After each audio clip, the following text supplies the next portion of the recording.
Boa noite, meninas. Vamos retomar o capítulo 55 do livro de Isaías e para que possamos começar, vamos falar com Deus, né? Vamos lá?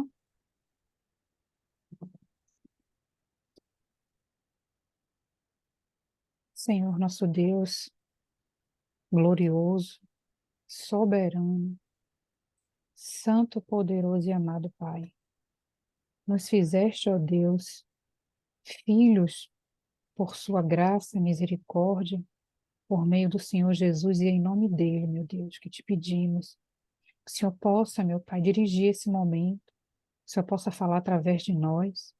Lembra-te, ó Deus, que nada temos para dar, meu Pai, se não for vindo do Senhor, e que nada podemos fazer sem Ti, Jesus. Então, meu Pai, dirija esse momento, dirija esse estudo, nos alimenta, Senhor, com a Tua palavra, que o Senhor possa, meu Pai, nos dar um pouco mais da Tua palavra, da Tua verdade, da Tua direção hoje, de uma maneira que possamos aplicar na nossa vida, no nosso dia a dia, de uma maneira assim única para cada uma, como tudo que o Senhor faz na nossa vida, meu Pai.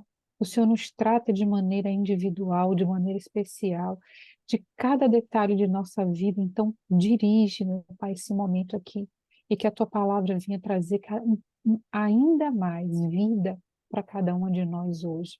É o que eu te peço por cada uma das minhas irmãs, que esse momento venha acrescentar, que esse momento venha nos avivar. E desde já te agradeço. Em nome do Pai, do Filho e do Espírito Santo. Amém. Bem, meninas, nós começamos o estudo de Isaías 55, vendo um convite, uma mensagem de esperança, um chamado, né? Uma convocação, há várias palavras para isso, mas cheia de boas coisas, como tudo que Deus faz para a gente, cheia de boas promessas, dando-nos mais oportunidade de nos voltarmos para Ele. Então, o estudo de Isaías 55, ele nos mostra que o convite do Senhor, que esse chamado que ele faz vai além dos muros de Israel. Nós vimos no primeiro momento, no início desse capítulo, que ele convoca a todas as pessoas sedentas da sua presença e do teu espírito para buscá-lo. Ele convoca todas essas pessoas a vir a ele, né? A vir às águas, às fontes de água da vida, que é a pessoa do Senhor Jesus, que é a água que verdadeiramente sacia a sede humana, porque nós somos seres físicos e espirituais necessitados da presença de Deus por nós sermos feitos por Deus e para Deus, para termos uma vida de comunhão com Deus. E pelo próprio Deus ter colocado dentro de nós a, a eternidade. O livro de Eclesiastes nos diz que ele colocou dentro de nós a eternidade. Então, nós somos seres necessitados da presença de Deus e das coisas eternas, né? Das coisas espirituais eternas. Então, o que vem justificar muitos dos problemas que os seres humanos desenvolvem, como vazio, o vazio na alma, que é a ausência de Deus, que é a falta do Espírito Santo, que é a falta da comunhão com Deus, gera um vazio na alma da pessoa e essa necessidade. O que nós vimos também que essa necessidade, que ela está em todo ser humano, ela vem a nos tornar essa pessoa sedentas da presença de Deus. E são todas essas pessoas que são chamadas.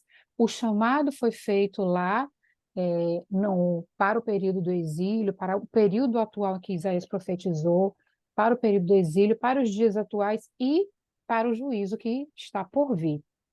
Vimos também que quando o Senhor chama os sedentos, ele chama informando, lembrando que todos, ditos sem condições de garantir a sua salvação ou de garantir os benefícios que o Senhor pode prover, nenhuma dessas pessoas pode pagar de nenhuma forma possível, a não ser pela sua fé na prática, né?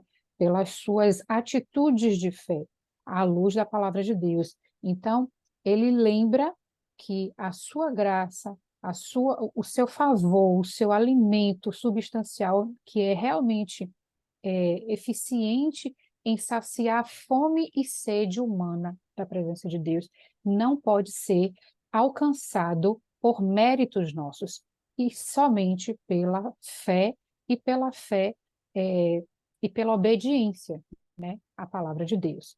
E assim nós demos continuidade, vimos que o Senhor nos chama a ouvir a sua voz. E ouvindo a sua voz, a obedecer, garantindo que assim a gente vai ter vida, a nossa alma vai viver. É o que diz no versículo 3. Nos traz à memória o exemplo de Davi, como da aliança davídica, que nos traz também aqui o testemunho, o Senhor Jesus como testemunho, como governador dos povos e nações que nem chegaram a conhecê-lo ou a sua palavra, e que é testemunho para o que virá, para o reino milenar e tudo mais. E demos continuidade a isso, a esse assunto hoje, a partir do verso 6. A partir do verso 6, que é mais uma vez um convite do Senhor a buscá-lo. Então, nós vamos retomar agora, a partir do verso 6, tá bom? Buscai ao Senhor enquanto se pode achar. Invocai-o enquanto está perto. Eu acho interessante as coisas de Deus, é, nada é por acaso e nada é coincidência, nem à toa, nem nada do tipo. Esse é o versículo mais comentado na última semana, diante do carnaval, né, dos fatos do carnaval. Mas antes de eu colocar alguma coisa com relação a isso, eu quero meio que esmiuçar esse versículo, porque ao mesmo tempo que ele parece claro e objetivo, ele é muito forte, né? É, é uma, é um tipo um ultimato para as pessoas pararem para entender que é tempo de buscar a Deus. Sempre é tempo de buscar a Deus e esse tempo é agora. Existe uma urgência em buscar a presença de Deus. Mas nós temos uma inclinação, uma tendência a protelar, porque é de conhecimento de todos, eu diria assim, que buscar a Deus requer uma mudança de caminho, requer renúncias, requer uma mudança de comportamento. Todo mundo sabe disso. Logo, sabendo disso, as pessoas tendem a protelar, buscar a presença de Deus de fato e de verdade. Então, elas ficam naquele senso comum de que eu tenho fé em Deus, Deus é meu amor, é a minha vida, não sei o quê, mas de fato elas não buscam a presença de Deus. Porque, ainda que muitas pessoas não tenham, mas diria assim, uma grande parte das pessoas tem um dado temor de saber que de verdade você não busca a Deus para brincar. E aqueles que se aventuram por esse caminho normalmente não dão um bom testemunho. Então, quando esse versículo diz buscai ao Senhor, ele está dizendo para a gente buscar de todo o coração. Como diz aqui, deixa eu me encontrar, é, Jeremias, né? Jeremias 29, verso 13, diz assim: buscar-me-eis e me achareis, quando me buscardes de todo o vosso coração. É muito comum hoje as pessoas fazerem correntes de oração pela internet, seguir X ou Y na internet, fazer oração a propósitos, até frequentar igrejas em prol de seus objetivos. Elas querem, sim, todas as pessoas querem sim a manifestação de Deus em suas vidas, mas elas não não quer dizer necessariamente, obrigatoriamente, que elas estão colocando o seu coração naquilo que elas estão fazendo. A diferença está no objetivo, no propósito dessa pessoa. Ela está fazendo corrente de oração na internet, ela está buscando a Deus, com que objetivo? É por um, é por uma bênção? É por um problema que está passando? Por uma vitória que está buscando uma cura, seja lá o que for? Normalmente, eu coloco assim, como um grosso, tá? A gente sabe que não se aplica a todas as pessoas, mas normalmente é por uma bênção, é por algo que ela está querendo, seja vencer ou seja conquistar. E assim sendo, elas não estão ali buscando um relacionamento com Deus, um encontro com Deus, ter a presença de Deus dentro de si. Ela tem um objetivo, ela quer algo, ela está buscando aquilo. Então, essa palavra aqui de Jeremias, o Senhor deixa claro que quem o buscar vai encontrá-lo. O Senhor ele se faz disponível para todo aquele que buscar ele. Ele é até sedento demais para ser encontrado. Ele tem uma disponibilidade incrível, única e exclusiva que mais nada nem ninguém tem para ser achado. Mas ele deixa claro, quando buscar, quando o buscarem de todo o seu coração. Aí está a diferença, porque estas pessoas, elas não querem renunciar, elas não querem abrir mão disso ou daquilo que para cada um tem determinado peso. Então, a diferença nesse buscar, essa é a chave do buscar. E diz aqui em Salmo 61, 3: Ó Deus, tu és o meu Deus, de madrugada te buscarei, a minha alma tem sede de ti. A minha carne te deseja, muito, muito em uma terra seca e cansada, onde não há água. Daí também a relação que o Senhor faz em ser a água para esse sedento. Mostra a necessidade da alma da pessoa na presença de Deus.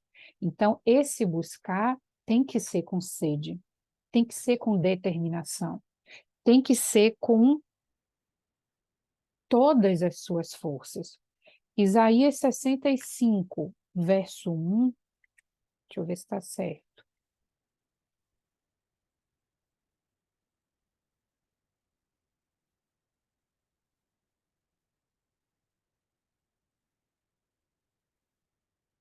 O Isaías 65, verso 1, o Senhor, ele diz, fui buscado dos que não perguntavam de mim, fui achado daqueles que não me buscavam.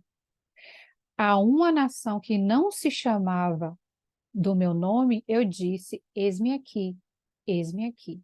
Eu entendo particularmente que esse achado trata-se do povo, dos gentios, de nós que o buscamos e ele se fez achar. Aqui é um versículo que mostra que todo aquele que o buscar de todo o seu coração o achará, é porque ele está disponível para ser achado. E ele diz para a gente, eis-me aqui, porque esse é o grande desejo dele, é ter relacionamento conosco. Quando eu li esse versículo, eu me lembrei de quando eu estava determinada a buscar o Espírito Santo. Era, assim, definitivamente uma determinação. Eu tinha uma frase comigo, dentro de mim, eu falava as pessoas, não, mas eu falava assim, para mim, quero saber de nada, quero saber de nada, quero saber de nada. Eu jogava tudo para cima. Opinião, situações, ofensa, picuinha. Eu estava assim, quero saber de nada. Eu não quero saber de nada. Eu não quero saber de nada. E eu focada naquilo, naquilo, naquilo, naquilo, naquilo. E essa palavra, ela se cumpre, ele diz, eis-me aqui. Quando ele encontra essa determinação em buscá-lo, quando ele encontra esse coração definido em querer a presença dele, ele diz com, enfim, não se faltam palavras para descrever. Ele diz para a gente, eis-me aqui. Você vê que interessante, né? Eis-me aqui. Deus é extraordinariamente perfeito. O Salmo 119, verso 2, diz assim: Bem-aventurados os que guardam seus testemunhos e que o buscam com todo o seu coração. Ou seja, confirmando a forma que a gente precisa buscar a Deus e fazendo a ressalva que o buscar com todo o seu coração, com toda a sua força, requer de nós ouvir a sua palavra, ouvir a sua voz e obedecer, guardar dentro da gente, da nossa vida, na nossa prática, os mandamentos do Senhor. Salmo 105, verso 4 diz: Buscai ao Senhor e a sua força. Buscai a sua face continuamente. Esse trecho é bom a gente lembrar, até para a gente mesmo. Há pouco eu falei de como eu estava determinada quando eu buscava, quando eu fui buscar o batismo com o Espírito Santo. Essa determinação e essa busca, ela não pode cessar, porque nós somos assim, a gente acomoda, a gente acomoda. Então, quando a palavra diz buscai ao Senhor e a sua força, buscai a sua face continuamente, é porque a gente precisa buscar continuamente. Acontece sim da gente alcançar, da gente, né, tá com aquela coisa extraordinária na nossa vida dentro de nós e aí a gente acomoda, né? E esse acomodar a gente já não busca com tanta força, com tanta determinação. E é isso que ele esclarece que a gente precisa fazer, continuamente buscar o Senhor. E eu estou aqui falando de buscar, nós temos também que ver essa parte que ele diz assim, ó, invocai ao Senhor enquanto está perto. Tem tanta coisa que eu trouxe aqui, mas eu não sei se eu vou trazer tudo. Espera aí.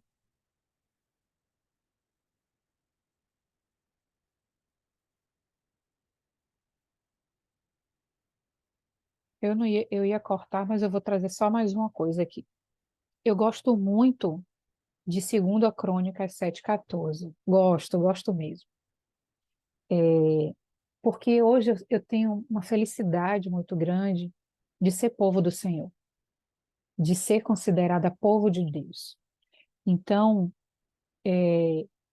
quando 2 Crônicas 7,14 diz assim, e se o meu povo, que se chama pelo meu nome, se humilhar e orar e buscar a minha face e se converter dos seus maus caminhos, então eu ouvirei dos céus e perdoarei os seus pecados e sararei a sua terra. Isso aqui é, mais uma vez, o Senhor esclarecendo que é só a gente buscá-lo de todo o coração, com toda a nossa força, com toda a nossa alma, com toda a nossa vida, que Ele está sempre disposto, atento e disponível para nos ouvir. A parte que se refere ao invocar, nós temos um entendimento da oração, do falar com Deus, do estar orando é, incessantemente, mas há também a necessidade de nós invocarmos ao Senhor. Alguns acreditam que o invocar é apenas a oração, o buscar em oração. Quando é como um brado, é como um clamor, é como uma súplica, é a gente colocar literalmente mais força naquilo, mais vida naquilo, e toda a nossa força invocando a presença de Deus. Então ele diz: busca incessantemente, busca o Senhor, invoca a presença de Deus enquanto ele está perto. E esse enquanto ele está perto é um alerta para a gente que vive a protelar, deixar para depois, a tentar, como é que eu vou dizer? negociar com Deus, né? Faço oração, falo com Ele, mas não quero renunciar. Aí vem o alerta: invocai-o enquanto Ele está perto, porque haverá o tempo, a gente sabe, haverá o tempo em que buscarão e não encontrarão. Por quê? Nós sabemos do juízo que não tem dia nem hora, que pode ser a qualquer momento, e também a volta do Senhor Jesus pode ser a qualquer minuto, a qualquer momento, individualmente para cada pessoa. A- Quem pode garantir que nós teremos tempo de, em 2 segundos, pedir perdão e aceitar Jesus? Ninguém pode garantir, ninguém pode afirmar. Só que, infelizmente, ainda assim, vem uma palavra, a gente recebe uma palavra como essa, que é extremamente forte, e as pessoas ainda tendem a protelar o inevitável.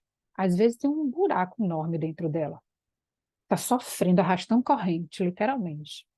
Mas ela vive protelando, arranjando desculpas, porque entende que não se brinca com Deus.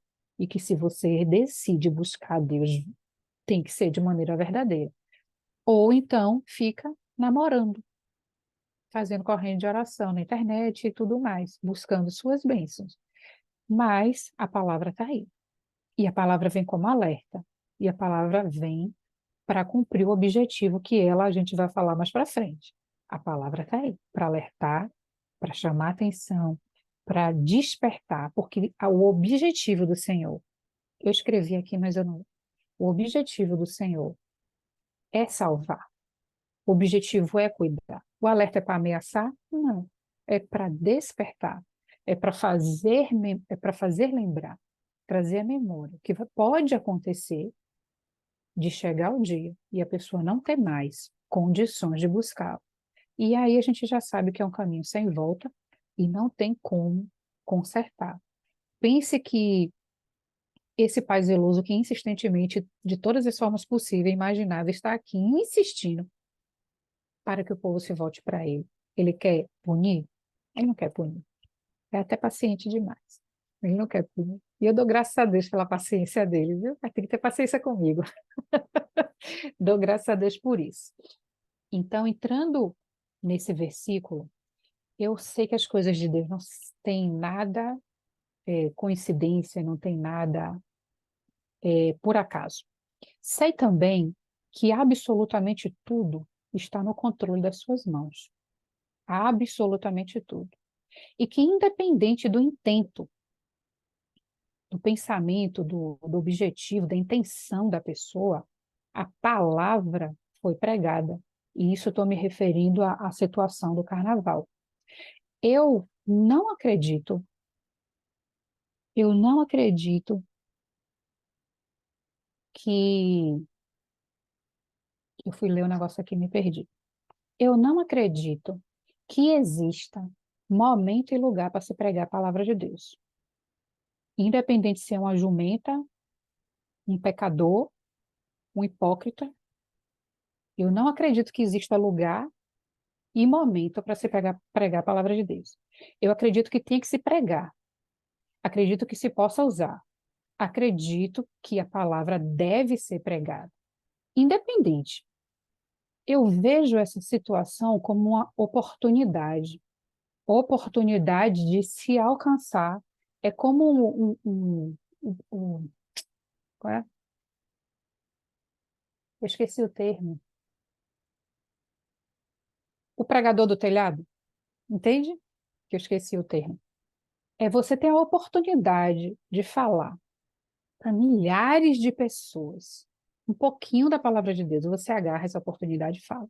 Ainda que não nasceu da pessoa aquilo, ainda que ela não tenha um propósito espiritual inspirado pelo Espírito Santo, eu acredito que sim. Ainda que é porque surgiram tantas teorias, gente, em cima disso. Se eu fosse prestar atenção em tudo que estava falando aí, a pessoa fica doida, né? Na verdade, eu ouvi essa história a primeira vez no mercadinho. Acho que foi domingo de carnaval, fui num mercadinho e eu ouvi essa história do Apocalipse, do Macetal Apocalipse. Tá, ouvi lá e passou. Quando foi na terça-feira, eu ouvi de novo, o trio ia virar, eu ia pegar fogo, não sei o que, de como é, me explica esse negócio aí. Aí a curiosidade realmente bateu. E eu fui ver o que estava acontecendo no mundo, né? Porque aqui eu pego o celular, quando eu tenho que eu pego o celular, largo ele, esqueço da vida lá fora, largo o telefone. Aí eu peguei e fui ver tudo que estava acontecendo. E, gente, cada coisa triste que eu li, ai, eu falo muito, mas é cada coisa lamentável que eu li na internet. Todo mundo tem a necessidade de dar opinião sobre coisas que não entendem, sobre coisas que não é pelo espírito, pelas motivações erradas, motivados por coisas, né, por, enfim. Então, onde é que eu, voltando ao que eu estava falando, diante disso tudo, eu acredito que a palavra foi dada. Eu acredito que era assim uma excelente oportunidade de falar isso aqui. Essa palavra é um alerta para que oportunidade melhor do que uma festa uma festa pagã, de um monte de gente, sabe, no meio do pecado, da perturbação e tudo ali. Eu entendo como um momento sim, é um momento sim de lançar. Se vai cair em bons solos, no mínimo, eu acredito que muita gente pensou sobre o assunto. Se deu o devido peso ou não, mas pensar sobre o assunto, pensou. Ainda que fosse para fazer uma piada, mas pensou sobre o assunto. Inocente não está mais. Ninguém está inocente. Até uma criança que estivesse na rua ali, que Dona Lília fica no meu pé, dizendo que criança pega o espírito da palavra e converte a criança assim, porque eu não quero contar a criança. Na hora que a gente evangeliza, eu não mero a criança dela. Não mera, porque ela ouviu a palavra semente, a palavra ficou. Então, até uma criança que estava ali onde não deveria estar, ela ouviu. Aquilo vai ficar na cabecinha dela. Um dia ela vai entender o que é aquilo. Então, eu acredito que, como tudo está no controle, no poder de Deus, acredito que era um momento sim, oportunidade sim, que, claro, ia gerar um carnaval ponto dois em cima do assunto, mas eu acredito na eficácia da palavra de Deus e principalmente na vontade de Deus de dar um alerta para aquele povo todo que estava ali. Alguém fala alguma coisa para eu poder calar a boca só para eu respirar? Vai, irmã, ajuda aí, eu preciso respirar. Fica sorrindo para mim, não, minha filha, fala alguma coisa. Eu vou falar. Boa noite. Eu fiquei, agora, eu lembrei esse trechinho que a dona Fernanda estava falando aí sobre a criança, que ela assimila, que ela guarda. Eu guardei. Eu acredito assim, na minha família, a maioria era católico, né? Era aquele pessoal muito assim, católico, ninguém dava palavra em casa, sistemático demais, meu avô era militar, era aquela coisa rígida, né? Tinha horário para dormir, tinha horário para acordar, era tipo assim, um acampamento militar. E aí, sempre era pregada a palavra de Deus, de alguma forma, da maneira católica. Mas, de repente, a madrasta da minha mãe, que era minha madrinha na época, né, que tinha essa coisa de batismo na igreja, de bebê, ela era mais que uma madrasta, era uma madrasta mãe e cuidava de mim enquanto minha mãe trabalhava. Aí ela passou a frequentar a igreja evangélica, né, cristã. E aí eu ouvi de tudo, né? Na família tinha católico, espírita e também teve pessoas que se converteram e foram para a igreja evangélica, né? A palavra de Deus mesmo verdadeira e viva. E tudo aquilo ficou na minha cabeça, ficou um pouco de cada coisa. Mas o que eu consegui guardar, porque eu cresci com temor. Embora mundana, embora não convertida, eu cresci com temor. Então, assim, eu só acreditava nas coisas que vinham da Bíblia pela igreja cristã. Nunca acreditei em nada em relação ao espiritismo e nem ao catolicismo. Foram três tipos né, religião, por assim dizer. Mas o que ficou dentro de mim era temor às coisas de Deus. Eu cria na volta de Jesus. Eu não cria, nunca jamais criei em santo algum. Nunca jamais fiz oração. Até onde eu me lembro, eu nunca fiz oração para nenhum santo. Nenhum. Meu negócio era Deus. Quando falava de Deus, de Jesus, aí eu tinha atenção naquilo. Quando eu ia para a igreja católica, era sono. E, Quando o espiritismo, eu ia lá por educação e ficava assim. Aí ficava, será? Mas será? Será? Mas quando chegava na igreja era um medo, era um certo temor. E tudo que o pastor falava ali, eu acreditava. Tanto que eu já fui na frente aceitar Jesus 1000 vezes, só na igreja evangélica. Então é isso, a criança assimila assim, e graças a Deus, por conta disso, embora fosse uma salada de tanta coisa, eu peguei aquilo que eu realmente vejo como verdade e acreditei. Então, me livrou de muita coisa por ter temor a Deus. Eu sei que muita coisa foi livramento, porque eu já passei de morrer de todo tipo de situação. E não é à toa que estou aqui hoje, né? Embora já fui desviada uns 3, 4 anos, se eu não me engano, por aí, assim, depois na Universal, e firme e mais forte do que nunca, né? Porque eu acredito assim, que eu acho que é uma pessoa que se desvia e volta fica mais firme do que aquele que nunca saiu, que sempre foi criado no Evangelho. Porque sabe como ele tem, já teve experiência terrível. Mas é assim, graças a Deus por isso, né? 3 coisas mais o verdadeiro ficou. Muito obrigada pela sua contribuição, Rosa. Pode continuar, Fernanda. Então, Rosa, você me fez lembrar de mim, porque assim, eu cresci num lar, eu não sei um termo para explicar. Aqui na Bahia se chama, eles dão o nome de sincretismo religioso. É a mistura da macumba com a igreja. É um negócio desse aí. Aí eu cresci nessa confusão aí. Só que tinha mais a macumba do que a igreja. Mas quando tinha igreja, era a igreja católica. Raramente um aniversário, uma data assim. Ninguém pregava na minha casa porque não tinha o que dar. Não ia. Se o TJ batesse na porta, ninguém abria, fazia silêncio. Então ninguém pregou para mim. Eu não tinha é, o que guardar. E eu fui crescendo, atormentada, né? Perturbada com aquilo. E eu gostava de ir na igreja, aquele silêncio. Só aquilo ali já me fazia bem. Eu ficava. Você falou, por que que eu me lembrei de mim? Porque você falou que você não rezava para santo nenhum. Eu também nunca rezei para santo nenhum. Só aquela oração de 18 horas mecânica que a gente, aquela reza de 18 horas, aquilo ali eu fazia.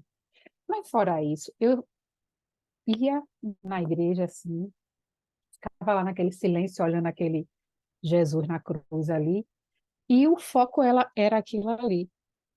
Mas onde é que eu quero chegar? Eu não acreditava, como você falou, em mais nada. Aquele lado lá da minha família que eu convivia, que inclusive eu tomei muito puxão de orelha, muita bronca, muita briga, porque eu não acreditava, não gostava, não aderia.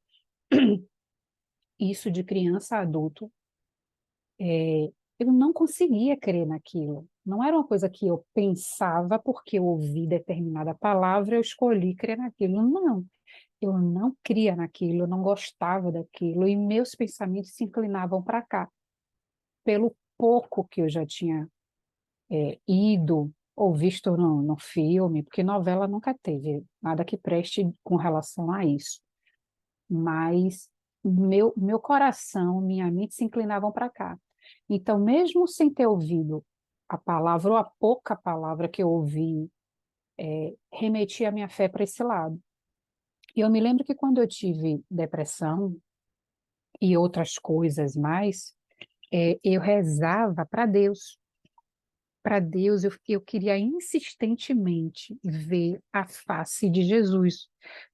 Eu não tinha aquele entendimento de imagem, né? Eu queria ver na minha mente a figura do rosto de Jesus. E eu buscava, eu rezava, momentos de crise, né? Nas madrugadas acordadas, atormentadas. Eu buscava muito a Deus. Então, como você falou também, algumas coisas que você trouxe me lembrou isso. Eu tenho certeza que eu experimentei muitos livramentos de Deus, ainda que sem aliança com Ele, por toda a busca e toda a força que eu fazia dele. Então, com os anos foram passando, eu fiquei me perguntando por que ninguém nunca pregou para mim? Pô, mas ninguém, para eu poder dizer assim, pregaram e eu desprezei, pregaram e eu não dei ouvido. Mas não. Eu tinha um evangélico dentro de casa, quer dizer, na família, e próximo de mim, meu amigo, mas não chegou para mim evangelizar. Aí eu ficava, por que ninguém? Porque a gente queria, experimentou, gostou, agarrou, né? Ai, que bom, eu quero ficar aqui. Mas eu queria ter vindo antes, né? A gente não entende o tempo das coisas. Mas, enfim, essa coisa da fé, da inclinação da nossa fé, da nossa busca, você falou aí, eu me lembrei de mim nesse sentido. Foi bom lembrar disso. Graças a Deus que chegou o dia. Eu queria que tivesse sido antes, mas chegou o dia. Então, nessa questão da busca, esse buscar a Deus, requer que a gente venha considerar os nossos caminhos, que é o que já entra aqui no verso 7. Deixe, desculpa, deixe o ímpio o seu caminho e o homem maligno os seus pensamentos, e se converta ao Senhor, que se compadecerá dele, torne para o nosso Deus, porque grandioso é em perdoar. Como eu estava falando mais cedo, quando a gente se propõe a buscar a Deus, a gente já sabe que tem um monte de coisa que a gente vai precisar deixar, que tem um monte de coisa que a gente vai precisar abandonar. O que muitas vezes algumas pessoas pensam em seguir e outras já descarta buscar no primeiro pensamento de eu vou ter que deixar, é que peso que essa coisa que a gente vai ter que deixar tem de verdade. Qual grau de importância real que isso tem para que a gente hesite em buscar a Deus por ter que abandonar determinadas coisas. Normalmente, só de pensar em ter que abandonar, já se descarta a possibilidade de buscar um pouco mais profundamente a Deus. Mas todo mundo tem essa consciência. A grande maioria, inclusive, evita por conta disso. Deixe o seu caminho, e quando traz aqui, ó, e o homem maligno, os seus pensamentos. Quando a gente lê assim, o homem maligno, nós entendemos que a salvação é para todos, todos que creem, que se entregam, que se arrependem sinceramente e buscam, ok? Mas não vamos nos atentar que é aquele assassino, serial killer, estuprador, tal. Por quê? Porque o nosso maior conflito enquanto pessoas que não vivem na presença de Deus e até os que estão na presença de Deus, nosso maior conflito é na mente, é nos pensamentos. Só que tem pensamentos que são alimentados, são cultivados, são nutridos, porque esses pensamentos geram práticas, né? Práticas de pecado, práticas, enfim, que afastam do Senhor. Então ele diz aqui, e o homem maligno os seus pecados, ou os seus pensamentos, seus maus pensamentos. Porque quanta sujeira é capaz de conter nos nossos pensamentos. E abandonar os maus pensamentos requer uma determinação no que você quer buscar. Porque aí se começa a lutar, porque o verdadeiro campo de batalha está aqui dentro. E se converta ao Senhor. A gente já tem entendimento de que conversão é mudança de caminho dentro de tudo que está sendo dito aqui. A gente quer buscar a Deus, a gente vai mudar o nosso caminho para o caminho do Senhor, que é o caminho do Senhor Jesus. Esse aqui é o caminho que eu quero, é o caminho que eu vou adotar. Eu vou mudar essa direção que eu estou dando para a minha vida hoje e vou para a direção contrária, que é o caminho do Senhor. Que se compadecerá dele. Olha a misericórdia de Deus na nossa vida. E se não fosse essa misericórdia, eu lá perdidinha no meio da bagunça, da confusão, rezando para ele sem entender um tanto de coisa, mas rezando com tanto desespero, com tanta dependência dele, porque já tinha usado outros recursos é, é, científicos e espirituais. E era assim a âncora, né? E rezava, buscava desesperadamente a face do Senhor e ele, por misericórdia, estendeu a mão e estou eu aqui hoje, né? Porque o negócio foi feio. Que se compadecerá dele, torne para o nosso Deus, quando ele traz torne, vê se eu entendi errado, dona Lei. Não quer dizer venha, porque o retorne é quem veio e saiu. Você tem que retornar. Mas aquele que não veio ainda, torne, venha. E esse grandioso em perdoar, é, esse é o nosso Deus. Sedento em perdoar, em cuidar, em abençoar, em proteger, em salvar. Quando eu me converti, eu queria Deus, eu estava começando na igreja. Na verdade, eu não tinha nem me batizado ainda. Vem todas as acusações, né? Fica ali uma reprise de todos os seus pecados no seu juízo, te acusando o tempo inteiro enquanto você está buscando a Deus ali. É novela repetida o tempo todo. E nesse período, eu me lembro que teve uma reunião de busca do Espírito Santo que eu não estava conseguindo buscar, porque eu me lembro que foi até o pastor que está aí, naquela época, ele falou: Deus já te perdoou.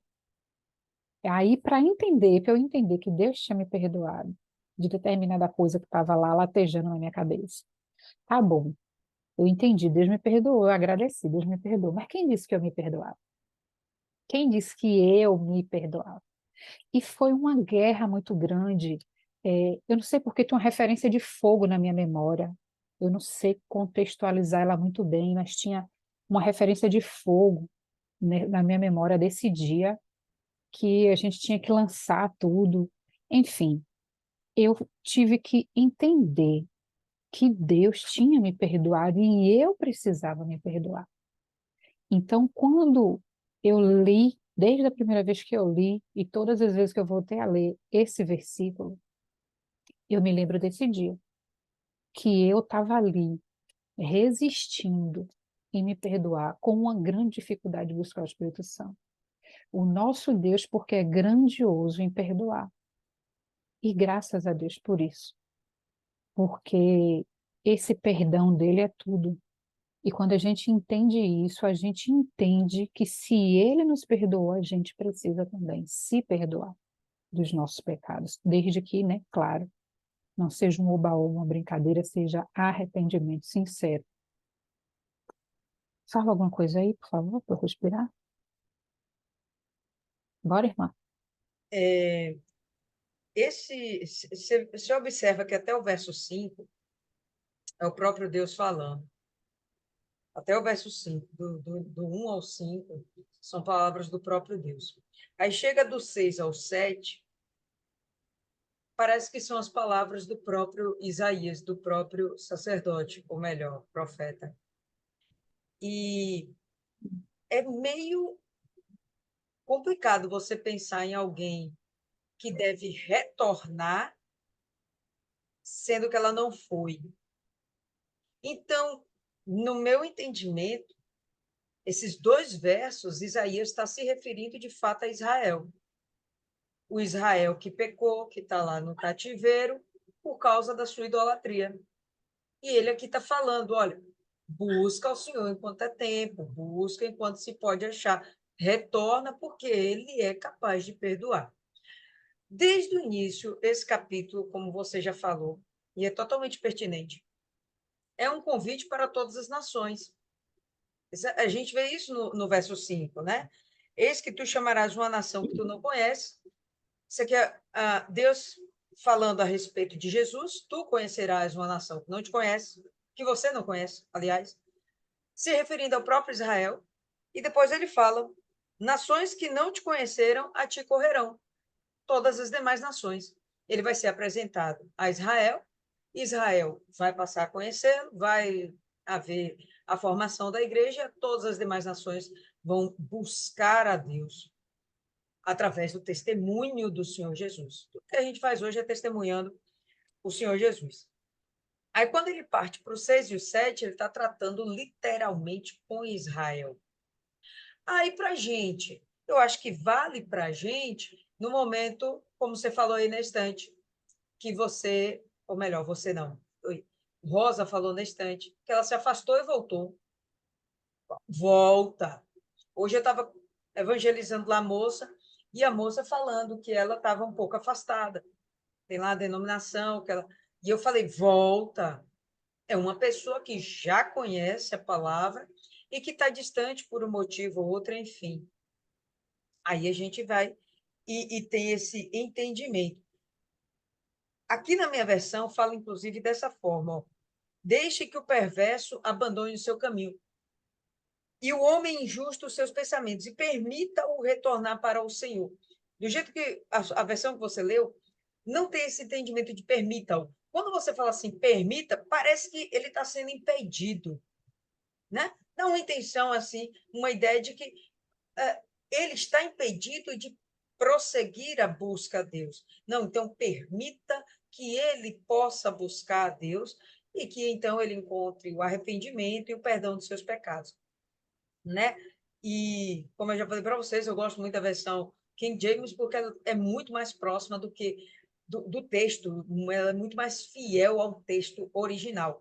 Então, eu imagino que existia, sim, algo dentro do próprio Israel que dificultava as pessoas a buscarem a Deus. E aí Isaías está fazendo abrindo essa observação. Deixe que essas pessoas busquem.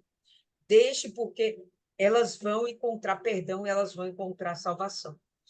Antes, até eu fiquei aqui discutindo com o Marcelo, comentando a respeito disso. O que poderia ser um empecilho naquele momento para que essas pessoas estivessem livres para buscar a Deus? E, para mim, o que responde muito bem foi o seu questionamento, né, quando você estava buscando o Espírito Santo. Você se perdoar. Você mesma se permitir deixar Deus trabalhar. Então, eu penso que boa parte de Israel estava lá presa nos seus próprios pecados, no sentido de que, poxa, será que eu realmente tenho direito a conhecer Deus de novo? E a gente já viu isso várias vezes dentro de Isaías, que aquelas pessoas tinham que buscar e Deus toda hora tem que estar dando uma animada. Vai, busca, porque elas ficavam lá meio que reticentes, né? E desconfiadas desse Deus. Pô, será que Deus realmente, depois de tudo que a gente fez, vai nos aceitar de volta? E aqui, mais uma vez, o profeta está dando essa animada. Vai, busca enquanto você pode achar. E pode chegar um momento em que você vai morrer, sua alma vai estar lúcida e você não vai ter mais Deus por perto para poder buscar. Para mim, o que determina essa ideia de não vai mais poder buscar, não vai mais poder achar, ou é quando você morre, ou, enfim, quando você vai receber, for receber, você não, ele lá, a marca da besta. Aí não vai ter mais como voltar atrás. Mas enquanto a gente tem vida, há tempo para isso. Deus se permite ser achado. Então, 6 e 7 para mim, está lidando literalmente com Israel.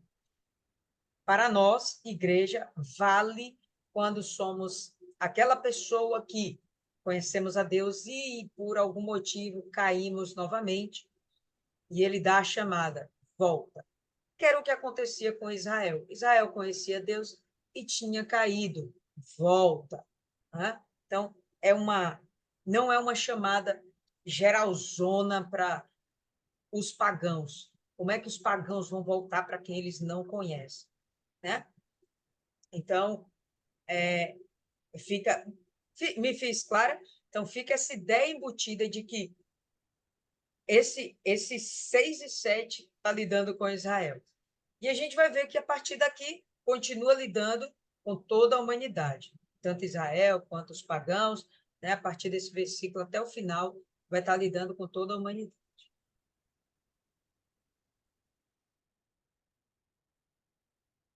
Essa ideia de 6 e 7 ser exclusivo para o povo de Israel, ela me faz pensar, porque eu entendo que toda a palavra de Deus hoje, ela é para as pessoas buscarem a Deus. Então, eu vejo Eu entendo esses 6 como um chamado para todas as pessoas buscarem a Deus. Através, hoje a gente sabe, através da pessoa do Senhor Jesus. Mas para todas as pessoas. Esse é o meu entendimento. É dessa forma que eu vejo, porque buscar o Senhor enquanto se pode achar, invocar enquanto está perto, é o que a gente faz, é o que a gente prega, é o que a gente fala para todo mundo, todas as vezes que a gente. Toda a nossa vida, porque não só quando a gente sai para evangelizar. A gente está dentro de casa falando com alguém, a gente fala de Jesus, fala para buscar Deus, fala. Então, esse verso 6 fechando nele, esse verso 6 para mim, ele é como universal, né? Global. Então, vamos retomar o 8, né? 8. Os pensamentos de Deus. Porque os meus pensamentos não são os vossos pensamentos, nem os vossos caminhos, os meus caminhos, diz o Senhor. É, pode emendar com 9, aí eu falo dos dois daqui a pouco também. Porque assim como os céus são mais altos do que a terra, assim são os meus caminhos mais altos do que os vossos caminhos, e os meus pensamentos mais altos do que os vossos pensamentos. É um trocadilho, tão, dá até uma cacofonia na pronúncia. Então, como é que a gente vive isso, entende isso na prática? Não, a gente não entende. A gente entende, mas na prática, volta e meia, a gente tropeça nesse entendimento. Como assim?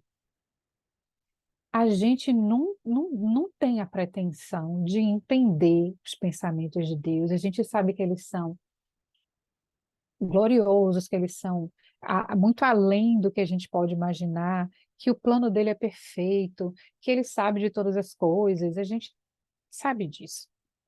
Mas na prática, volta e meia, a gente quer que a coisa seja dentro daquela perspectiva que a gente, né, pensou, mentalizou, orou, pediu, fez propósito e tal, e lutou por aquilo, e a coisa não é nem por aquele caminho, e às vezes nem é aquilo. E volta e meia a gente para, porque o resultado que veio não é aquele que a gente queria, a gente para para pensar. Ah, mas, Senhor, eu estou emboscado. É por causa disso. Aí ela traz as motivações para Deus, né? Argumentando com Deus. Ah, é por causa disso, por causa daquilo, e por considerando que o plano dele é mais alto, os pensamentos dele vão além do que a gente considera, do que a gente tem capacidade de imaginar, do que a gente é capaz, na nossa limitação, de mensurar ou de avaliar. Enfim, os pensamentos de Deus que vão infinitamente além do que aquilo que a gente possa considerar. Romanos 11, 33 e 34 diz assim: ó profundidade das riquezas, tanto da sabedoria como da ciência de Deus. Quão insondáveis são os seus juízos e quão inescrutáveis os seus caminhos. Porque quem compreendeu a mente do Senhor? Ou quem foi o seu conselheiro? É, Jeremias traz, são dois versículos que eu gosto muito, que é de Coríntios e esse de Jeremias. Jeremias 29, 11 diz assim: porque eu bem sei os pensamentos que tenho a vosso respeito, diz o Senhor, pensamentos de paz e não de mal, para vos dar o fim que esperais. Então me invocareis, e ireis e orareis a mim, e eu os ouvirei. Buscar-me-eis e me achareis quando me buscar de todo o vosso coração. Ah, a gente não tem, na verdade. Eu não tenho. Eu posso trazer versículos, eu posso trazer falas, mas a gente não tem nenhum vocabulário para expressar a grandiosidade dos pensamentos de Deus. Porque a gente não. Tem o de Coríntios, vou até me antecipar, o de Coríntios que diz assim, ó, mas como está escrito, as coisas que o olho não viu e o ouvido não ouviu e não subiram ao coração do homem são as que Deus preparou para os que o amam. são coisas que a gente não tem como avaliar, como mensurar, não chegou para a gente. A gente não tem essa capacidade de dizer é assim, é assim, é assim. A garantia que a gente tem, a certeza que a gente tem, é de que é bom, e de que é melhor do que o que a gente pede, pensa, imagina, planeja, gostaria. É infinitamente melhor. Então, esse versículo de Coríntios que diz que jamais penetrou na mente humana, eu nem tento. Meu vocabulário é muito para eu poder expressar a grandiosidade dos pensamentos de Deus. A gente se agarra no que a gente já sabe, que Ele nos ama de uma maneira indescritível, imensurável, que Ele deu tudo, que na sua glória, na sua grandeza de Deus, na sua superioridade, na sua soberania, que Ele era para nos fulminar. Ele nos ama e de toda a sua glória, Ele inclina olhos e ouvidos para olhar para a gente. E Ele deu tudo, deu seu Filho Santo, único, para morrer por nós, para passar por aquilo, pela nossa alma, por amor da nossa alma. O que que a gente quer mais de Deus? Aqui que a gente pode pensar, mas Ele está lá olhando, está me vendo sofrendo, não vai fazer nada? Não tem como. O mais importante a gente já sabe dele. E a certeza que a palavra também nos traz, de que ele tem infinitamente maior e melhor coisa para a gente do que a gente possa imaginar. Acrescenta aí, irmã, por favor. Eu acho interessante que o 7, o 8 e o 9, eles estão relacionados. A gente vai ver que no 7, ele está falando, deixa o homem perverso que abandone seu caminho, o homem iníquo, o homem injusto, o homem da perversidade, abandone os seus pensamentos. Dentro dos pensamentos da gente, a gente tem os nossos planos, nossos projetos, nossas ideias, nossos ideais. Está tudo aqui no âmbito da imaginação, no âmbito dos pensamentos. E, a depender de nossas escolhas, isso vai se tornar um caminho para a gente. Né? Então, vai se tornar em proceder, comportamento. Então, os pensamentos e os caminhos, eles estão completamente entrelaçados. Tá? Impossível você querer seguir a Deus e você continuar no mundo. É impossível. Quando você realmente quer seguir a Deus, você sai do mundo. Todo o seu proceder muda. Não quero seguir a Deus, sou simpatizante. Vou continuar no mundo. Você vai continuar com seus pensamentos, suas ideias, e vão te levar para aquele determinado caminho. Então, o que Deus vem, e ele chama os pensamentos desse homem, ou melhor, ele refere-se ao pensamento do homem injusto, refere-se ao caminho daquele que é perverso. O que é injusto? O que é perversidade? É tudo aquilo que está fora da palavra de Deus, tudo aquilo que está fora das regras, dos ditames de Deus, né? Do modus operandi de Deus, como ele espera que o homem se porte diante dele e perante esse mundo. E aí ele vem e vai fazer. Os meus pensamentos, ele vai falar, né? Os meus pensamentos são maiores que os seus, não dá para comparar. Não dá para comparar os meus caminhos. Sabe, eu tenho um propósito contigo, eu tenho propósitos que não dá para explicar para você nesse momento, até porque essa turma que estava ouvindo isso não tinha capacidade para entender o que Deus queria falar. Essa turma aqui ainda não tinha Apocalipse. Hoje nós temos Apocalipse e a gente pode fazer uma noção, pode ter já uma noção do que Deus tem preparado para a gente. Está escrito em Apocalipse. Mas essa turma aqui ainda não tinha o livro de Apocalipse, não tinha as revelações de Jesus, as revelações de João, de Pedro, não tinha as revelações de Paulo. A gente hoje tem uma noção melhor, tá certo? Mas ele quer dizer justamente, olha, o que eu quero com vocês é salvá-los, trazê-los para perto de mim. Quero te dar uma nova terra, eu quero te dar novos céus, eu quero fazer coisas novas. Esquece, não dá para eu falar isso agora com vocês, mas olha, o que eu penso a respeito de vocês. O caminho que eu tenho para vocês é infinitamente superior. E aí ele vai fazer essa comparação, né? Como os céus são mais altos que a terra. Então, não tem como a minha palavra ser mentirosa, porque é fácil você entender que o céu é muito mais alto do que a terra. Então, a gente tem, como ser humano, capacidade de sondar a distância da Terra para o céu através do nosso olhar, através das nossas sensações, dos nossos sentidos. Impossível, a gente não tem, a gente só consegue dizer, pô, é muito alto, é muito distante. É tão distante que é inatingível, inalcançável. Pois bem, essa determinada medida, essa determinada proporção, a diferença do que eu penso a respeito de vós e do que vocês pensam a respeito de si mesmos. É essa a diferença mesmo. Então, a ideia dos pensamentos de Deus, os caminhos de Deus, é o propósito dele, que, sem sombra de dúvidas,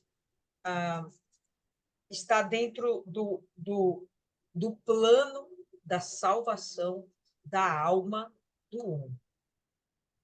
Pode continuar.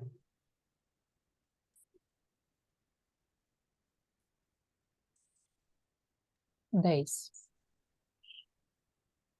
Porque assim como desce a chuva e a neve dos céus, e para lá não tornam, mas regam a terra e a fazem produzir e brotar, e dá semente ao semeador e pão ao que come, assim será a minha palavra que sair da minha boca.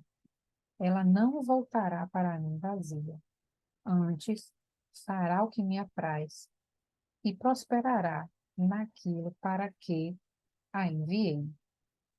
Aqui nós vimos falando da palavra. Como eu falei mais cedo, que a palavra nesse evento aí dessa semana, ela foi pregada. De propósito não vem ao caso, mas a gente espiritualmente falando, a palavra foi pregada. Ainda que no meio daquelas milhares de pessoas, naquela pregação que alcançou um país inteiro, porque gerou notícia no país inteiro, uma alma seja alcançada, venha refletir sobre aquilo, a palavra cumpriu aquilo para que ela foi pregada, ela foi lançada. A, a palavra aqui, ela traz a referência dos frutos da terra, que como a chuva, como a neve que desce, não vão retornar sem antes irrigar o solo, sem antes fazer a semente brotar, sem antes fazer frutificar e alimentar aquele povo, faz mais uma vez a referência ao alimento físico necessário para o homem quando se refere ao alimento espiritual. A palavra de Deus é a nossa comida, ou ela deve ser, né, quando não for, é o nosso alimento. E é, ela é a própria vida quando a gente coloca ela como a nossa fonte. Porque a palavra, como acabou, o próprio Senhor acabou de falar aqui, ela não volta sem cumprir aquilo que ela foi enviada. Ela não volta sem fazer aquilo. É claro que há as escolhas. A pessoa ouviu a palavra, ela escolhe ignorar, alguns refletem, leva lá para frente, protela, mas ela cumpre o papel dela. Não tira o direito da pessoa de escolher, mas ela cumpre o papel dela. A gente vê o poder da palavra de Deus no ser humano que quer, o ser humano que decide buscar Deus e que se agarra na palavra. É inevitável. É assim, a gente não tem como não enxergar com olhos naturais mesmo. Não precisa ter um entendimento profundo, experiências extraordinárias, não. Com olhos naturais mesmo, a gente vê o fruto da palavra de Deus na pessoa, na vida da pessoa, e tudo mais. Eu, eu me vi muito nesse capítulo. Quando eu comecei a ler ele, eu nem fiz a meditação, essa meditação, eu fiz o meu devocional com esse capítulo. Eu fui escrever no meu caderninho. Eu me vi muito nesse capítulo.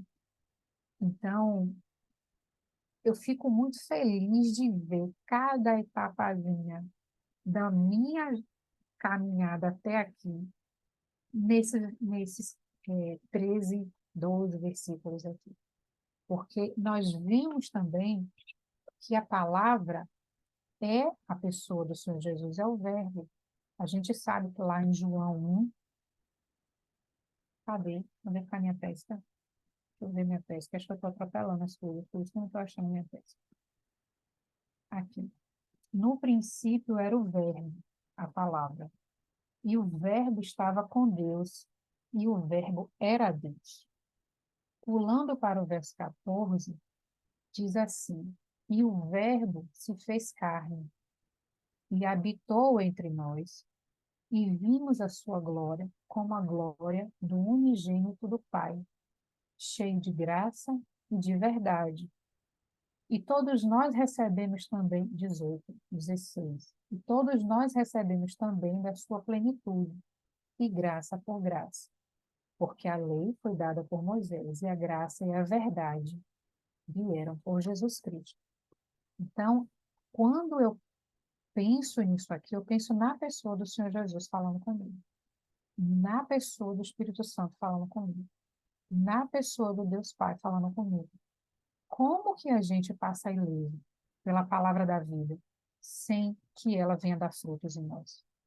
Então, tem um monte de versículos aqui que sustentam a importância da palavra de Deus, mas a gente precisa, na verdade, entender que esse aqui é a pessoa do Senhor falando com a gente. Quando a gente olhar para esse livro e entender que é o próprio Deus falando com a gente vai entender.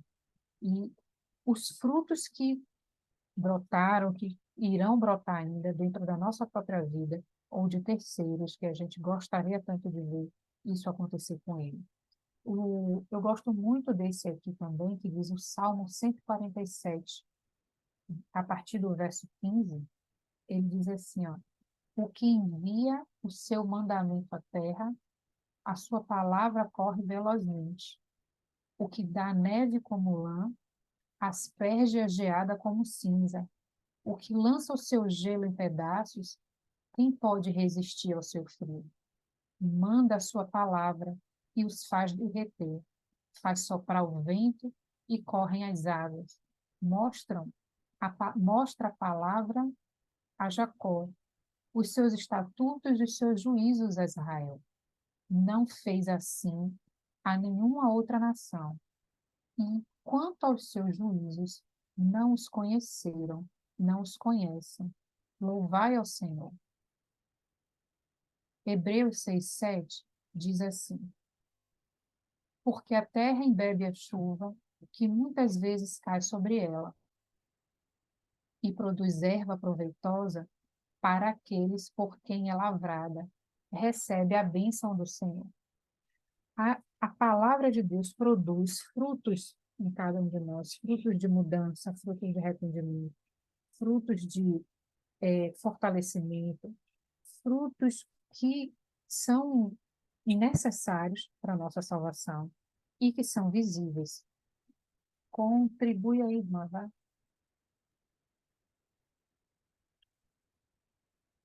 Palavra de Deus. Irmã, é você mesmo. Contribua aí, por favor, vai. Ou alguma outra, só para parar de falar. Velho, eu vou lhe ser sincera. Eu estava aqui tentando achar a sua passagem em Hebreus, mas eu não estou ouvindo quase nada que você está falando. Eu já Sério? pedi até para você Perguntei. falar aqui mais alto, mas eu acho que você não visualizou, não. Não ouvi, não vi. Não, eu escrevi. Ninguém está me ouvindo tão caladas assim? Não, eu não estou ouvindo. Para mim ficou bem baixinho. Eu tô ouvindo bem. Para mim. Eu não tô ouvindo. Estou ouvindo Pronto, Isis Hebreus bem. 6. Sim, aí você falou de Hebreus.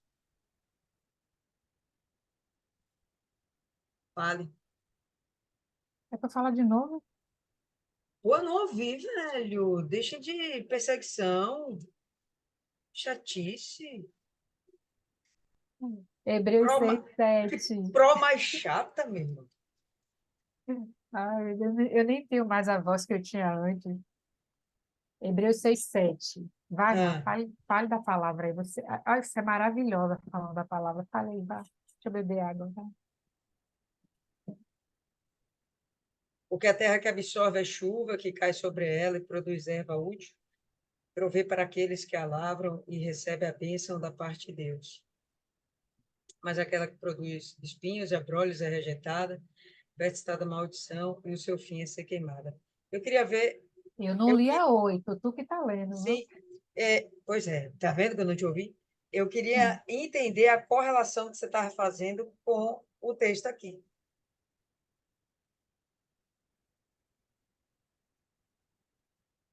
A relação da Com Isaías. palavra. Tá, tá ouvindo? Bota o fonezinho perto aqui, tô preguiça, o fone tá na barriga. Difícil, tá difícil. Ajuda a gente. Então, tá ouvindo direito, Glória a gente? Deus, glória a Deus. Eu vou Vai, ficar continua. assim. Uma benção. Então, qual é a relação?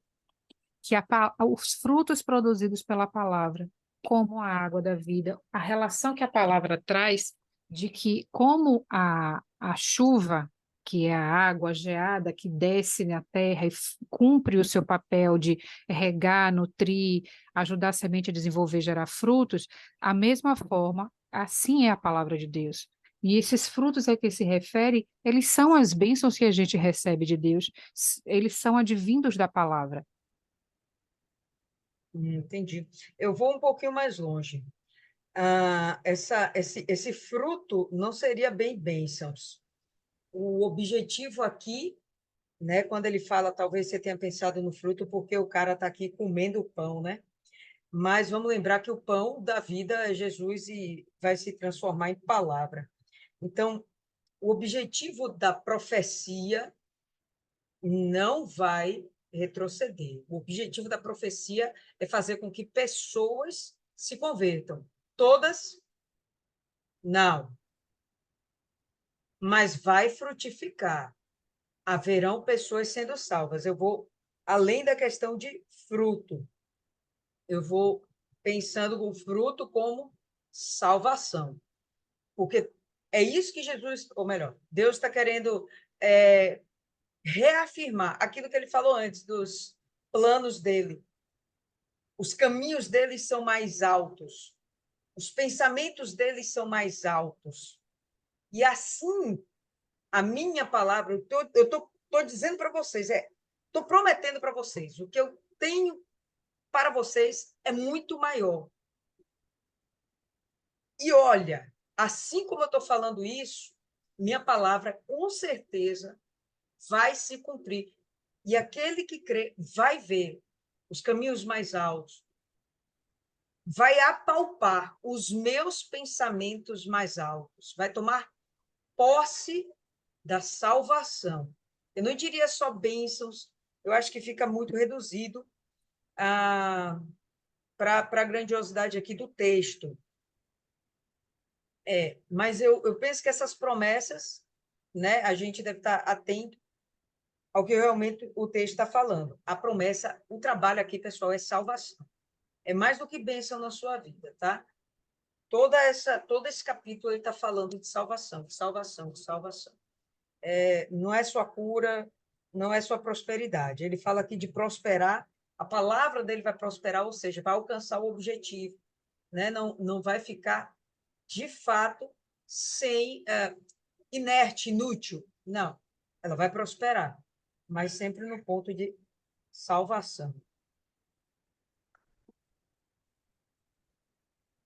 Terminou? Então, o capítulo inteiro, ele usa, o capítulo inteiro, é esquisito isso. O capítulo inteiro, ele usa essa relação de alimento com o alimento espiritual. E o nosso verdadeiro alimento é a palavra de Deus, que é o nosso guia e bússola para a nossa jornada rumo à salvação. Todas as bênçãos que vêm, essa parte de bênção aqui é o final do versículo, não é o foco, mas no meu entendimento, a maior bênção de todas é o cuidado de Deus e é a salvação. Parece que eu estou falando no microfone. É muito esquisito isso. Eu estou assim, segurei. Então, a maior bênção de todas é a salvação da alma. Claro que a gente tem o cuidado, o zelo de Deus na terra, a provisão, as vitórias, enfim, que são as bênçãos aqui, o cuidado e as provisões de Deus, enfim. Mas a maior de todas é a salvação. Sempre o Senhor fazendo a relação de alimentos e necessidades com a palavra e o alimento espiritual. Fale. E aí a gente vê aqui ainda no verso 11. Ela não retornará para mim vazia. Então, prova de que não está falando de bênção. Porque Deus não precisa de bênção. Ele não precisa proferir para si bênção. Entende? Então, o fruto que ele quer é sua salvação, não é sua bênção. Certo? Então, se a gente ficar ligado de bênçãos, foge do contexto, foge Não foca da nisso, não. ideia. Isso é um trecho de Tá Hebreus, bom. mas Então, o vamos foco é focar. o alimento espiritual que foi É, usado desde o primeiro versículo para remeter que a nossa real necessidade é da presença de Deus, que a nossa real necessidade é de comunhão com Deus e da salvação da nossa alma. E toda a jornada, ele dá os caminhos por meio do ouvir, do dar ouvidos, que é seguir, obedecer aos mandamentos do Senhor, que é a palavra de Deus, e de produzir arrependimento sincero, buscar de todas as formas, e também ele traz, completa aqui com o efeito, com o poder da palavra dele naquilo que ela é colocada, naquilo que ela é pregada, porque a nossa vida está fundamentada aqui. A nossa direção é a palavra. A partir do momento que a gente busca a Deus, a gente segue a Deus como? Pela palavra. A gente é, vive nos caminhos do Senhor como? Pela palavra. Nossa farol, nosso guia, nossa bússola é a palavra de Deus, que além de ser um manual para a gente, além de ser um manual para a gente, nos ensina o que fazer e o que não fazer, ela nos alimenta, ela nos dá condições espirituais para poder seguir na nossa jornada até o sonhado dia de encontrar o Senhor. Então, é nesse sentido, não tem foco de bênçãos materiais, até porque as demais coisas, né, serão acrescentadas em vida, sim, mas não é o foco aqui no texto. 12? A gente já quer dormir, hein? Porque com alegria saireis, e em paz sereis guiados. Os montes e os outeiros romperão em cântico diante de vós, e todas as árvores do campo baterão palmas. Em lugar do espinheiro crescerá a faia, e em lugar da sarça crescerá a murta, o que será para o Senhor por nome e por sinal eterno, que nunca se apagará. Eu entendo que aqui se refere à, à salvação, aos últimos dias, à salvação como é que eu vou dizer, a mudança. Que mudança é essa dessa realidade que a gente vive para um reino espiritual, para uma experiência não, para a nossa vida espiritual, no momento que a gente já estiver, essa mudança da nossa vida na Terra, digamos assim, para o reino. Ai, gente, tem horas que dá um branco. Celestial, deu branco, nem sério. Só fala tanto, tem horas que dá uma pane. Para o reino dos céus, pronto. Ai, misericórdia, engasguei. Então, essa mudança de uma realidade ruim para o reino, para a vida eterna, eu entendi dessa forma. Coloque aí como é que você entendeu. Porque o objetivo de tudo até aqui, até o que lemos, não é esse? Não é a salvação? Não é a vida eterna? Então, eu entendi dessa forma. É como se fosse uma cronologia, aqui, um caminho, uma caminhada que você chega no seu objetivo. Olha aí, vá. Quando ele fala de montes e colinas, está se referindo a governos. E quando ele fala de árvores do campo, está se referindo a pessoas. E a gente pode dar uma generalizada e falar de povos. E ele está apontando para o fato de que os gentios vão receber Israel. Os montes e colinas irromperão diante de ti em canto.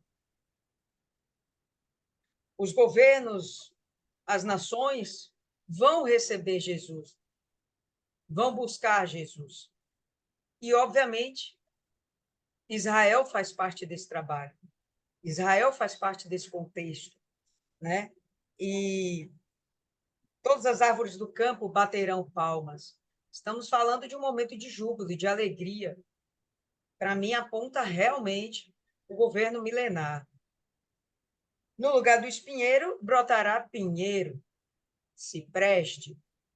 Ou seja, no lugar de uma árvore inútil, vai crescer uma árvore útil. Estamos falando de árvores realmente? Não. Estamos falando de pessoas transformadas.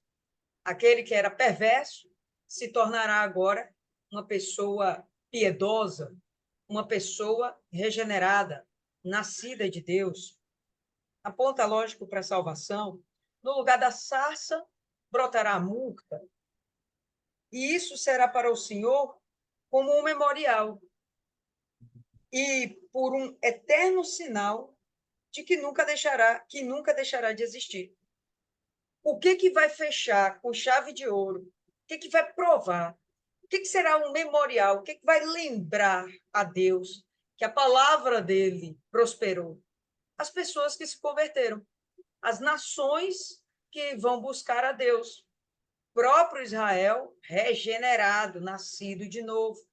Não é o Israel que temos hoje, mas esse Israel vai, de fato, de verdade, se converter, vai ser cheio do Espírito Santo, vai continuar falando de Jesus, eles vão falar de Jesus, eles vão pregar Jesus. Imagino que tudo isso no meio da grande tribulação já, da grande tribulação. E isso será o sinal do que a gente viu no verso 11. Assim será a minha palavra que sai da minha boca, não retornará vazia. Ela vai se cumprir. E o sinal vai ser, de fato, pessoas sendo convertidas, reinos se dobrando para conhecer a Deus. Obviamente, salvação de vidas, né? Então, como eu falei mais cedo, eu vejo uma caminhada. Esse capítulo, ele convida as pessoas a buscarem a Ele, partindo do princípio da necessidade de todos de buscarem a Deus, e existe aí direções para que a pessoa venha seguir a sua jornada, a sua caminhada rumo à salvação. E quando eu comentei que quando eu li, eu vi a minha caminhada nesse capítulo. E eu fiquei muito feliz e muito grata de ver a minha caminhada, o quanto eu me vi nesse capítulo aqui. Eu fiquei muito feliz. Muito feliz por quê? Por hoje eu poder ter sido alcançada por essa palavra. Eu poder ter sido alcançada pelo sacrifício do Senhor Jesus, por eu poder ter sido abençoada com a salvação. E tudo mais. Tem um versículo que eu sempre trago para as pessoas, porque as pessoas, nós, estão muito focados nas necessidades, né? Nos problemas e nas suas lutas. Então, eu sempre digo para as pessoas Buscai primeiro o reino de Deus e a sua justiça. Quando Deus for o centro, for o objetivo, for o foco, quando ele for realmente o primeiro, todas as demais coisas serão acrescentadas. E aí eu posso falar para essas pessoas como Deus trabalhou e vem trabalhando na minha vida. E que tem sido dessa forma comigo. Então, eu sou muito grata a essa palavra a tudo que Deus fez por mim, vem fazendo, e principalmente pela alegria da salvação. Uma palavra que me define é gratidão a Deus. Eu não gosto muito de falar essas frases, essas palavras da moda, não, porque não gosto não. Mas é meu sentimento é esse. E muita felicidade de ver que hoje eu posso estar inserida como povo de Deus, que eu sou filha de Deus e que essa palavra se cumpre na minha vida. Isso me alegra. Eu vinha no ônibus, ó, no carro ontem, conversando com a menina da igreja para casa, e aí ela comentou, por que que é tão difícil eu lembrar que Deus está comigo? É Deus está comigo que ela falou? Deus está comigo. Eu fiz assim, é assim mesmo, a gente é muito natural, a gente vê, tá vendo, fazendo, ouvindo, sentindo coisas, então o natural é que a gente esqueça. Mas eu concordo que por várias vezes a gente fica se esquecendo sim, que não, Deus está aqui. Ela fala assim, Deus está aqui. Eu fico tentando me lembrar que Deus está aqui. Eu digo, várias vezes a gente fica tentando se lembrar que Deus é comigo. Deus é comigo. E a gente vive passando por situações e se esquece que Deus é comigo. Deus é comigo, Deus é contigo. E a gente se passa dessas coisas. E lembrar, aí eu estava falando com ela, que às vezes eu fico lembrando dessas coisas, até comentei aqui em casa, e eu fico rindo. Eu fico rindo. Aí, às vezes, meu esposo passa por mim, eu estou falando com Deus, estou sorrindo, ele fala, tá falando comigo? Eu disse, não, tá falando com meu pai. E eu estou rindo. Quem vê de parte assim não vai achar que é boa coisa, não, mas graças a Deus está tudo bem aqui, viu? Eu fico sorrindo, porque eu sou feliz só com essa realidade. Eu não tenho tudo que eu gostaria, mas o que eu tenho já arrebenta. Então, essa meditação para mim foi maravilhosa. É muito complicado encaixar, porque a gente não lê. Tem tanta coisa que a gente não vê, tanta coisa que eu não vi aqui, que está aqui ainda. Então, a gente vai mergulhando. Eu mesmo sou muito mole, devagar para fazer isso. A gente vai descobrindo mais coisas, Deus vai falando com mais coisas. A gente vem por um viés. Eu vim totalmente pelo viés das experiências nessa meditação. Acho que vocês perceberam, né? Pelo viés das experiências, das aprendizagens com Deus. Dona Lília trouxe pelo viés mais sistemático, mais analítico, mais histórico, tudo mais. Eu vim totalmente pelo viés da experiência, porque a gente aprende assim nas experiências, mas e é o que a gente pode trazer para a pessoa que está vindo passar por essa jornada também. Então, eu estou muito feliz de ter feito essa meditação. É cansativa assim, mas é muito bom. É muito bom, desculpem qualquer coisa, mas é.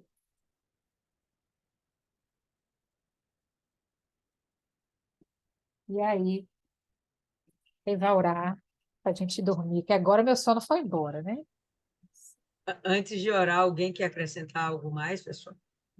Isis, manda ver, Isis. Esse texto é realmente maravilhoso, a meditação foi incrível. E a gente percebe que o Espírito Santo vem falando com a gente ao longo da semana. Mas para mim, não vou falar tudo o que eu tinha para falar, não, mas eu vou resumir o que o texto falou comigo. A gente percebe que o autor, que é Deus, ele fala a mesma coisa, ele diz a mesma coisa de formas aí diferentes, mas acho que o espírito é o mesmo. E ele começa dizendo, né? Escutem os que têm sede, venham, bebam a água. Ele começa nos dizendo que a gente precisa fazer essa decisão, precisa decidir e vir até ele, que ele está ali totalmente disponível para a gente. Ele começa assim, né? E depois, ao longo do texto, ele vai dizendo que a gente precisa ouvir a palavra dele. Ele nos dá a água, a gente tem que buscar e que a gente precisa ouvir essas palavras, mas precisa abandonar o pecado. Lia caiu? Não, Fechou. só fechou a câmera. Não, não. Precisa abandonar o pecado. E ele diz que eu até botei aqui a diferença que Fernanda foi muito cirúrgica quando ela pontua essa questão do buscar e do procurar. A palavra diz buscai. E eu gosto de ver a gênese das palavras, o significado, as diferenças, eu gosto de fazer essa análise. E a busca realmente é diferente da procura. Buscar é você sacrificar, é você fazer tudo o que você possa fazer para conseguir aquilo. Isso é uma busca. E a busca vem, que a gente sabe, vem com a renúncia, vem com abandonar o pecado. E ele diz, quem tem os maus pensamentos, abandonem. Aí depois eu postei lá nos comentários, tem um texto que é bem conhecido, né? Que seus pensamentos se tornarão palavras, suas palavras se tornarão atitudes, suas atitudes se tornarão hábitos. E ele faz esse alerta, né? Que a gente precisa ouvir e precisa obedecer, precisa abandonar as velhas práticas, ser uma nova criatura. E, por fim, ele diz que, mesmo que você não queira ouvir, não adianta, porque a palavra dele não volta vazia. E ele compara com a chuva, e eu achei isso incrível, sabe? Deu um boom na minha mente. Quando a gente entende o ciclo da água, entende que a chuva realmente é um presente de Deus, e, e realmente ela não volta vazia. Quando chove, a gente sabe que molha as nossas plantinhas, quem tem suas plantinhas aí, e elas vão dar suas sementes, vão gerar seus frutos, e, consequentemente, a gente vai se alimentar. As que não dão frutos, pelo menos, vão nos alegrar, quem tem as suas plantinhas aí. Mas antes de fazer todo o ciclo da água e ela evaporar, voltar para Deus, voltar para as nuvens, ela vai cumprir o seu propósito. E E esse realmente é o que me foi revelado com essa palavra. Em primeiro, a decisão. Segundo, que temos que ouvir, temos que abandonar as velhas práticas. E em terceiro, que você querendo ou não, você querendo ouvir ou não, a outra fazendo chacota ou não, a palavra de Deus não volta para ele vazia. Quando ele libera as promessas, quando ele libera as bênçãos, e a palavra dele a gente sabe que é uma palavra de salvação, a palavra de Deus, a grande promessa que a gente tem é a salvação, é a vida eterna, é a grande promessa e é para mim a mais linda de todas as bênçãos que ele pode nos dar. Para mim, a maior é a promessa da vida eterna. E ele diz que essa palavra que ele deu, as alianças que ele fez com a gente, elas serão eternas e elas serão cumpridas. Todas as promessas que ele nos fez se acontecerá. Isso é certo. E o texto, Deus falando, né? Para mim, foi esses três pontos. É ele começando a dizer que a gente precisa fazer essa decisão, depois que a gente tem que ouvir a palavra e abandonar os velhos hábitos, e por fim, ele diz que ele é Deus, que a palavra dele não volta para ele vazia. E isso é muito forte, entender que essa meditação que a gente está fazendo agora, esse pequeno, esse pouco sacrifício que a gente está fazendo, não vai se perder. Vai ter um retorno para a gente positivamente. Ouvir essa palavra, meditar, isso vai trazer, reverberar na nossa vida positivamente, poderosamente. E eu creio nisso.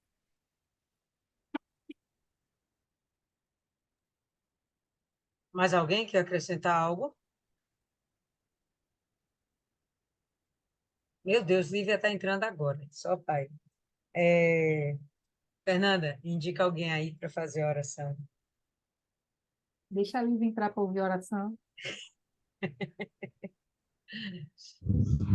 Ai, gente, olha, tá dando trovoada de relâmpago. Eu morro de medo. Rapaz, eu acho que é por isso que minhas cachorras tá tudo louca aqui. Ai, eu tô aqui com meu coração acelerado. Aí é presepada. Lívia, boa noite. Você está chegando bem no finalzinho. Aí a gente vai fazer o seguinte: vamos te dar a oportunidade de fazer a oração, a última, beleza? Boa noite. Foi mal aí, gente. Eu acabei me passando um pouco lá com os jovens hoje, que hoje foi comemoração de um amigo nosso. E aí acabei esquecendo, eu cheguei agora, deixa eu ver se tá tendo. Mas tá bom, vou fazer a oração, só um minuto.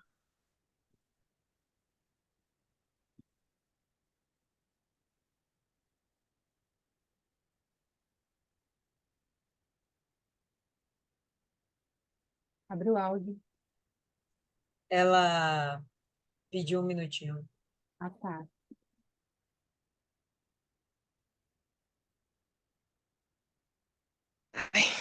Pronto. Vou orar aqui só para dar um amém mesmo. É, Senhor Deus e meu Pai, Pai maravilhoso e querido. Meu Deus, entro em tua presença agora, meu Pai, para te agradecer, meu Deus, pela oportunidade, meu Pai, de meditar, meu Deus, em tua palavra. Te agradeço pela oportunidade apenas de orar, meu Pai. Eu te agradeço, pois qualquer coisa que eu fizer para o Senhor, meu Pai, é um privilégio, meu Deus. Então, em nome do Senhor Jesus, meu Pai, eu te peço que o Senhor venha abençoar as tuas servas, que o Senhor venha continuar usando elas cada vez mais e mais, e que o Senhor venha abençoar, meu Deus, esse grupo de meditação, pois tem me edificado muito e eu acredito que tem edificado também elas aqui. Então, meu Deus, que o Senhor venha atender a necessidade de cada uma das que estão aqui presentes, porque eu não sei quais são, mas o Senhor sabe, meu Pai. Então, vem, Espírito Santo, e sabe, meu Pai, faz a tua obra na nossa vida, meu Deus. Nos usa, nos guarda, nos abençoa, nos livra de todo mal, meu Deus. Toma o domingo de amanhã nas tuas mãos e que a gente venha, meu Deus, mais um domingo ser edificadas, meu Pai. É o que eu te peço e já te agradeço, em nome do Senhor Jesus. Amém. Amém, pessoal. Então por hoje é só e a gente retorna na terça-feira. Deus abençoe a todos.